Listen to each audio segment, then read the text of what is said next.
पौराणिक कथाओं में ऐसा उल्लेख है कि अश्वत्थामा एकमात्र ऐसे योद्धा हैं जो आज भी अपराजित और जीवित हैं। भगवान शिव के वरदान से गुरु द्रोणाचार्य और उनकी पत्नी कृपि को एक पुत्र हुआ जो एक महान योद्धा हुए।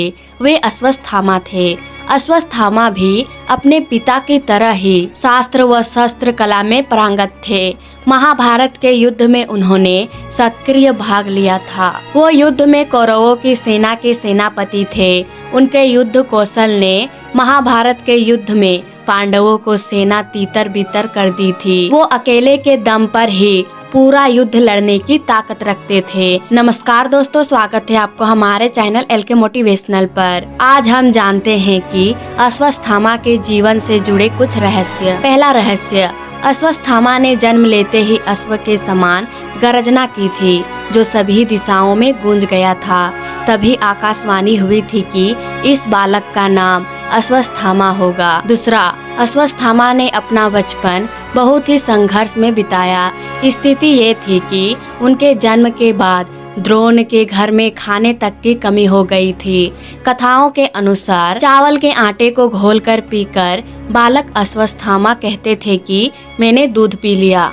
तीसरा, अपनी आर्थिक स्थिति से परेशान द्रोण ने मदद मांगने के लिए अपने बचपन के मित्र राजा द्रुपद के पास जाने का विचार किया। वो अपने पुत्र अश्वत्थामा के साथ राजा द्रुपद के दरबार में जा पहुँचे, लेकिन वहाँ उन्हें धिक्कार का ही सामना करना पड़ा जो अश्वत्थामा ने अपने आँखों से खुद देखी। बाद में पांडवों ने गुरु दक्षिणा में गुरु द्रोण को द्रुपद का राजा छीनकर दे दिया था।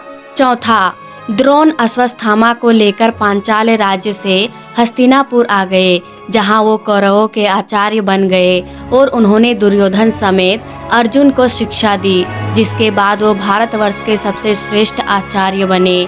उन्हें राज्य में भीष्म, धृतराष्ट्र, विदुर सभी से पूर्ण सम्मान प्राप्त था, यानी अब उनके कठिनाइयों भरे दिन खत्म हो चुके थे। पांचवा, महाभारत के युद्ध में जब राक्षसों की सेना ने भयानक आक्रमण किया तो सभी कौरव भयभीत हो गए, लेकिन अकेले ही अश्वत्थामा वहां खड़े रहे। उन्होंने घटोत्कच के पुत्र अंजनपर्वा का वध किया और पांडवों की एक अक्षौहिणी सेना को भी मार डाला और घटोत्कच को घायल कर दिया। महाभारत युद्ध में नारायण शास्त्र एक ऐसा अस्त्र था जिसका ज्ञान द्रोण के अलावा किसी योद्धा को नहीं था।